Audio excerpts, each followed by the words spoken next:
Been playing a lot of No Man's Sky, and it's definitely different from anything I've ever played.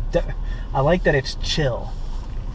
A lot of game developers in the last few years have started designing games that were like an hour to 2 hours in length for a level or a piece of the story or something like that, which has been great. I'm sure for parents, after they put their kids to bed, getting to play a little bit of video games and then they go to sleep or whatever. Or for me, somebody who's single but working, it's been nice. Problem is, if I played something like, I really noticed it for the first time with Left 4 Dead, for example. It's like my adrenaline got pumping, and then I couldn't go to sleep. So it was just like, ugh. But with No Man's Sky, it's very relaxed most of the time. There's a few times where you're doing something, all of a sudden you get attacked by pirates or something, because it's a space exploration game and random things happen. But there's a few things. I think everybody has had their say on things that they've chipped away on what they do, like mostly what they don't like. But most of the complaints I've seen online are things where people are trying to make No Man's Sky like every other game, which I definitely don't want that to happen. The Hello Games came out for the point and purpose of making a game different from anything else out there, and they succeeded in that. The game engine is like nothing I've ever seen. It's first of all, it's beautiful, but the procedural generation, what you can do with that blows my mind. Like, if you were to take the procedural generation aspect of it and incorporate it into a game that does death matches, for example, like say a Call of Duty or Halo style game, and create a new map every time for every death match, so that creates it, everybody plays in it, it throws it away afterwards, and you never get a repeat. So you can't learn the maps, you can't find the camper hiding spots, people can't get to know a singular map extremely well, it's always new. Then all of a sudden it becomes, you just have to be good. It's like you just have to be good at the game. So I feel like, especially for major tournaments where money is involved, that could be game-changing for that kind of stuff. If there were a company brave enough to try doing it. The things you could do with even fantasy-style games, like take a Skyrim, for example. Procedurally generate things, like, because it wasn't procedural generation, but you got random map generation in Diablo 2 way back in the day, so you couldn't get to know the map and find the caves and whatever, but you had a particular point and you had a mission and things happened along the way, but you had to figure out where you were going the entire time. And why not you do the same thing with a bigger game like Skyrim? It's supposed to be open box. You still have a point, you still have a mission, you still have to find a specific cave. So there's a little bit of narrowing in the procedural generation. The generation has to include these certain values into the map it creates at random, for the point of the characters finding the cave and everything like that to go do whatever the mission is.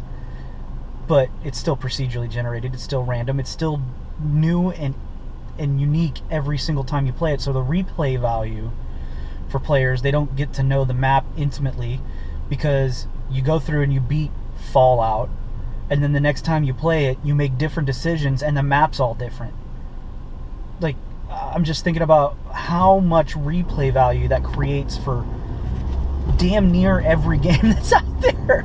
It's amazing. So I think people are looking at trying to turn No Man's Sky into these other games. What they should be thinking about is rather adding the elements that No Man's Sky has introduced to the world of gaming into the other games, not force No Man's Sky to be like every other game. No Man's Sky is an exploration game. They've stated that it's an exploration game. It's meeting, for me, it's meeting exactly what I expected it to mean. I think people are looking at it the wrong way. They should, instead of, I think I've explained it pretty well. So, as far as the actual game of No Man's Sky, rather than trying to box it into something that it was never designed to be, I started looking at it from the point of, okay, so how do you expand on the exploration aspect of the game? Because they were talking about, when they start doing the patches and things with the game, they want it to be around the people who are still playing, what they do most. Like, gear the patches around the things that people want because they're continuing to play it, and what would add to the game playing experience. And I thought about it because it's a exploration game. So I was thinking, so this is totally stupid, but I've got to imagine it's fairly simple. And you could probably do it just with your own controller, but car stereo. I feel stupid even saying it. No, like, so I started doing, like, I record everything I do because I'm logging my No Man's Sky experience, because I'm treating it like Star Trek, for example. I haven't done like Stardate XXX, whatever it is, and then talked about the events, but I'm recording what I'm doing, and then I created a logbook online where I go over the details, and I have myself talking over the video. People do that, but I don't try to be funny or anything. I'm just honestly playing the game and mumbling to myself. But then I noticed I kind of got bored with flying, just watching the flying part, so I started adding music as if I was getting into a car, like the car stereo flips on. And it's really increased the watchability of the videos that I was doing. I was like, oh man, I love this song. So it's a dumb little thing, but I was like, that might make flying a little more interesting. Get in, hop in, your playlist flips on. Mapping. So that was one thing I thought came with the exploration aspect, and you do have the galactic map or whatever. But I feel like in the spirit of true exploration, like way before there were computers, we would just draw maps. So why are we now unable to, if nothing else, set waypoints that stay? Like, I can set waypoints and I can go find these things later, but once I visited them, they drop off my map, and I'd kind of like them to stick around, like persisting waypoints. So that way, if I do come back, then I'm able to find the places where I was at before. And people might ask, why would you want to do that? Well, so in the first planet I was at, Messaline, I found a place called the Crow's Nest. Well, I named it the Crow's Nest. And I'd like to circle back because it required an Atlas Pass to get in one of the rooms, and I still don't have an Atlas Pass. So once I get an Atlas Pass, I'd like to go back and see it. Some people would argue it's an exploration game. Why would you ever go back and see something you've already seen? Well, obviously I haven't seen something in there because I couldn't get in there because I didn't have an Atlas Pass. So, like, I'd like to get that. So I'd like to be able to circle back. And when I left the galaxy, the Cirrus system, not the galaxy, and went to the Excroth system, I've named all these. The reason I'm remembering this is because I'm fabricating my own story, right? I'm naming my own things, animals, planets, all this other stuff. So to me, I've already created my own lore inside of the game, which was the point, right? But one of those aspects is the ability to map. So I managed to find my way back to the Cirrus system, which was hard. So now that I'm back there, I've gone back to those planets, but I still can't find the locations and stuff like that. So I was hoping to get something like that to where I could circle back and hit these things that I hit already. And that's just like I realize that there's certain limitations when you're procedurally generating something or whatever, but I don't know, I feel like persisting waypoints, like the option to set a persisting waypoint, if you can't generate a map, which I fully understand, there's server capacity space and stuff like that, but a simple waypoint doesn't seem like it would be that much. And I think for players who are continuing to play the game for long periods of time beyond the initial release of the game, I think that would be value added for us. Something else like weather events. I felt like so I live in Arizona now. I just moved out here, and I'd never seen a haboob before, and I got nailed by, so there was a monsoon a couple days ago and then a haboob, and I'd never seen either before. and I had no idea what was going on, and I'm sitting there, I'm driving, and all of a sudden my phone goes off, and it gives me a warning that there is high wind, like desert storm activity coming in. And I'm driving, and I see this wall of dirt, like all the way up to the clouds, coming in, just sweeps over us, and I'm like, what the fuck is happening? Well, it got me thinking about No Man's Sky, and I'm like, wow, that would be really interesting to put into the game. You know, like emergency weather events, and they wouldn't be all the time, because, I mean, emergency weather is not like a thing all the time. I've been living here for several months, and it was the first time that's ever happened.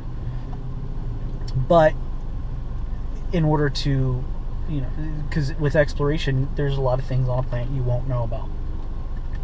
So if I'm out walking around checking out the new flora fauna of this particular planet I found, and suddenly I get a warning for incoming blizzard or something like that, I should seek shelter, then all of a sudden that changes, you know, it was unexpected, and it changes the tenor of the game for a period of time where I have to find a cave, or I have to get into a shelter while this thing is hitting. And, you know, I think that could be something that, it's not a story element necessarily, but in terms of me as an individual explorer crafting my own sort of lore inside of an adventure that I'm creating for myself, that's kind of a cool aspect, because then I'm kind of like, oh wow, you know, I was there, but then this crazy rainstorm came through, and like, you know, that was cool, because that's one of the things we found. So there's several of us playing it in the office, and we've all got different kind of ways that we play. I'm very much relaxed, and I talk about, oh man, and then I found this, and it's very much a water cooler discussion kind of game I found, because we're all sharing like these weird things that happened to us. Like, I got pulled out of slip space by pirates, and, you know, it was like, that's not a story driven thing, it's completely random, right? But it does make for good conversation in the same way that old TV shows used to around the water cooler back in the day. This is not something I've experienced in a long time, especially with any video game in recent memory that I played. So that variable to me brings more value added as a player. So I'm like, oh well, that might be a cool thing. But I realize there's certain limitations to, especially a brand new game engine like they have, like that. Okay, I get that maybe that's not a thing, but maybe in subsequent iterations they can figure something like that out. Maybe it's not a patchable thing for No Man's Sky. Maybe it's something that comes out with No Man's Sky 2. But with that, you know, so weather events, variable climates on certain planets. Agreed, most planets are going to be barren and desolate. Got that. But for the planets that are lush, it seems like one cool thing that you could definitely look into adding is a change in climate as you're going over the planet. Because the planets are huge.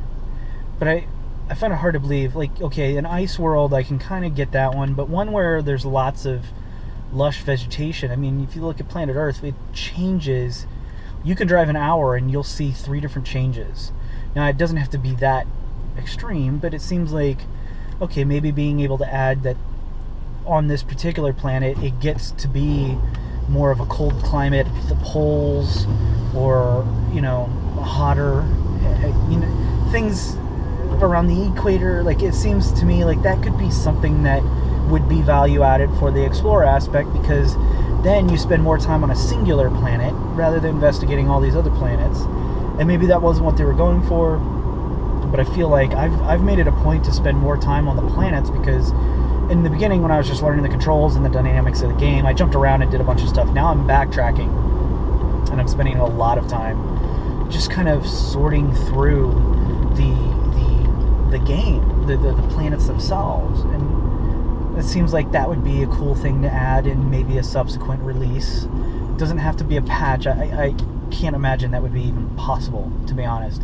Like, the game's already developed. They're trying to change the way it generates like, I don't see that happening. But maybe in like a No Man's Sky 2 or No Man's Sky 3 somewhere down the road, okay, maybe they can include the elements of variable climates on some planets, and it would be rare.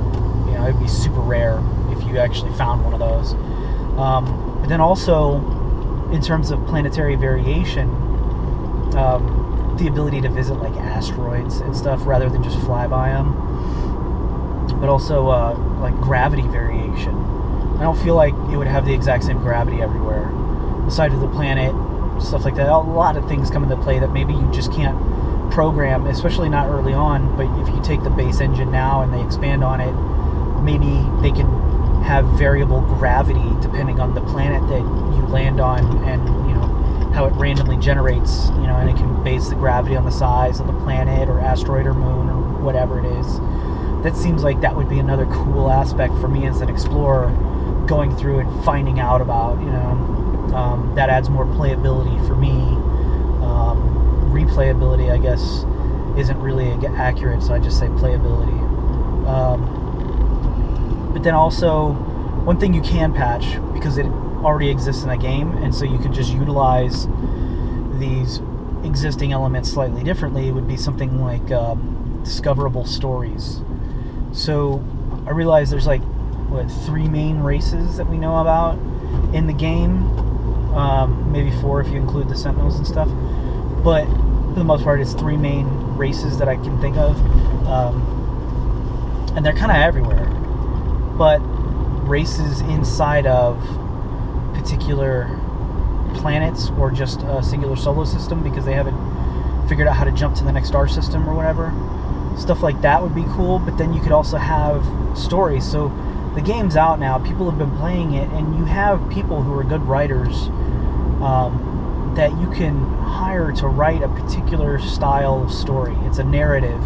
It's not a story that you pick up the string of a story and it doesn't lead to a big fight with the battle boss or anything like that. It's just you kind of discover, if you keep investigating, say, ruins, and you discover a particular story that doesn't seem to be related to the Viking or anything like that. It's like, it's something else. It's talking about a different race, and if you discover, say, 3 of these particular ruins of that storyline, it then populates 5 more spots where you can find more details of this existing story, and then you're going to go through and you piece together.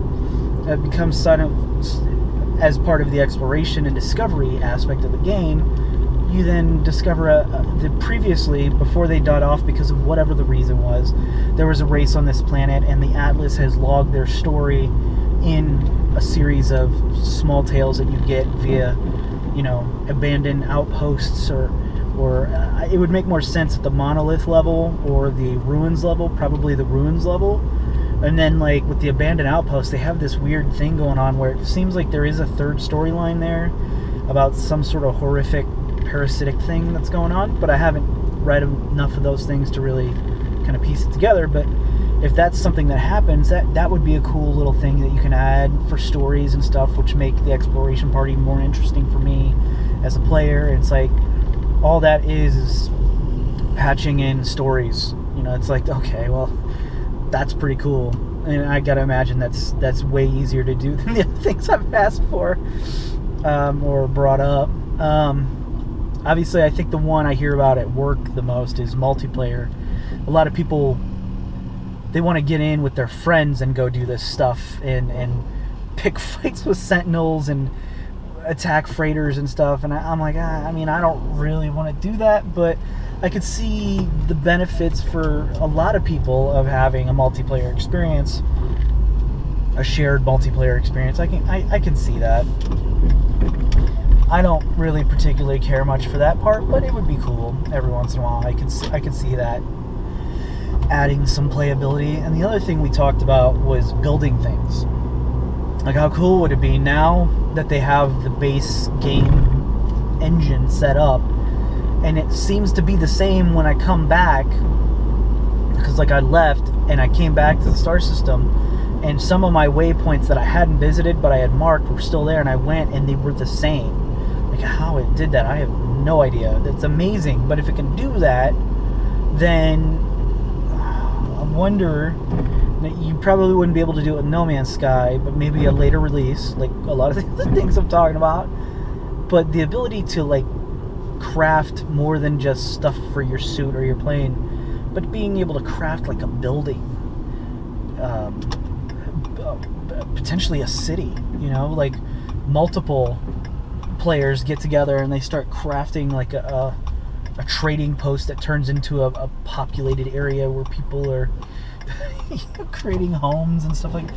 I mean, I know that there's games that already do that, and to me, I feel like if you want that experience, you should go get that game. But I can see what they're talking about when they do bring those particular things up, and I'm like, yeah, that would be pretty cool. I wouldn't get involved in that, but I would definitely go see a city. If there were a player-built city inside of the game, and you'd have to be able to create maps in order to find it, I would definitely go try to see it, because I'd be like, wow, this was built by fucking players. That's crazy. Like, it would, for me, just adds to the exploration aspect. But I personally wouldn't get into the end where I start crafting any of that. I don't care about that. But yeah, those are things that, like, just off the top of my head, I'm like, oh, that kind of stuff could fit in with the vibe, I guess, of the game.